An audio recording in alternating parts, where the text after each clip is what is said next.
अवतार घेऊन जरी या भूतलावर आले, आज तरी जे तिन्ही डोंगर आहे, आज त्या तिन्ही डोंगरावर त्यांनी जी वेगळी वेगळी तपश्चर्या केली. ऐका, माणूस जर मोठा झाला तर त्याचा परमार्थ कमी होतो. माणूस जर थोडासा व्यापात पडला तर त्याचा परमार्थ कमी होतो. माणसाच्या मागे जर व्याप लागला तर त्याचा परमार्थ कमी होतो.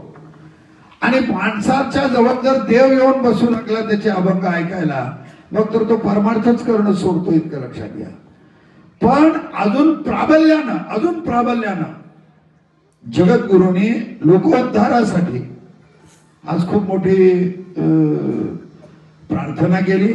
खरं तर काल मी इथं यायच्याच आधी आमच्या छोट्या माऊली कदम असतील, आमच्या देहूचे विश्वस्त असतील, काल त्यांचा तुकाराम बिजेला खूप मोठा ते कार्यक्रम घेत आहेत. त्यांनी तर इतकी किमया केलेली आहे की 375 तुकाराम नावाचे लोक काढले तर त्यांच्या डोक्यावर गाथा दिलीत. लक्षात घ्या. म्हणजे मनुष्य किती प्रयत्नशील आहे लोकांना संस्कार देण्यासाठी, लोकांना घडवण्यासाठी. खूप मोठा कार्यक्रम आहे. पण आमचा अयोध्येला कार्यक्रम असल्यामुळे मी त्यांना म्हणलो जरा मला जमणं अवघड आहे. ते म्हणजे नाही, पंढरपूर राहिल्यामुळे तुम्ही आलंच पाहिजे म्हणून त्यांना आज सांगतो. पण आता इथं तुमच्या या गाथ्या पारायणाला आल्यावर मला असं वाटतंय की एक दिवस उशिरा आपण अयोध्येला जावं, पण देहूचं दर्शन घेऊनच जावं असं वाटतं. इतकं सुंदर आहे दोघं गाथ्याचं पारायण करतायत असं. आणि एक लक्षात घ्या, जेव्हा आपण गाथा वाचायला बसतो ते आपण नसतो, ते श्रीमंत जगद्गुरु तुकोबाराय आपल्या मुखातून वेद बोलवत असतात. इतकं लक्षात घ्या. म्हणून गाथा वाचत असताना, गाथा वाचल्यानंतर आणि गाथेचं अनुकरण करत असताना तेवढ्याच पवित्र दृष्टिकोनातून तुम्ही करायला पाहिजे.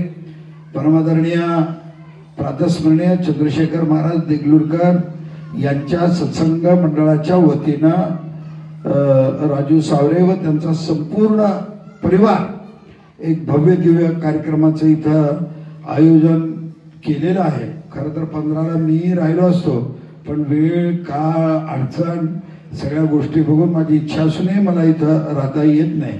पण एक चांगला कार्यक्रम आयोजित केला. या चांगल्या कार्यक्रमाच्या निमित्ताने आज त्यांनी मला इथं बोलवलं. बोलवून तुकोबारायांचे शब्द आज माझ्या कानावर संपूर्ण गाथ्याच्या रूपातून पडले.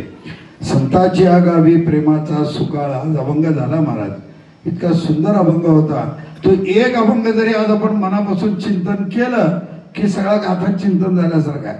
त्याचा एकदा शेवट वाचा तुका म्हणे, म्हणजे सगळंच लक्षात येतंय. असं चांगल्या पद्धतीचं चिंतन आज इथं होतंय. खरं तर आपण गावाहून इथं पैसे कमवायला आलो, आपण गावाहून इथं कष्ट करण्यासाठी आलो, गावाहून आपण इथे येऊन आपले मुलं घडवण्यासाठी आलो. बघा, पैसा तर कमवताल, मुलं तर घडवताल, पण हे संस्कार आणि हे पुण्याचं गाठोडं कमवणं खूप मोठी गोष्ट आहे. ते आपण सगळं करताय. तुम्हाला द्यावेत तेवढे धन्यवाद आणि आशीर्वाद थोडे आहेत. मी अकल्प आयुष्य व्हावे तया कोळा, माझी या सकळा हरीच्या दासा, कल्पनेची बाधा नोहे गोणे काळी, ही संत मंडळी सुखी असो. एवढीच मी पांडुरंगाच्या चरणी प्रार्थना करतो. तिथं मला बोलवलं, बोलून सन्मान केला, सत्कार केला आणि गाथ्याचे शब्द माझ्या कानावर पडले. त्याबद्दल त्या मंडळाला मी मनापासून शुभाशीर्वाद आणि धन्यवाद देतो. माझे 2 शब्द संबोधन.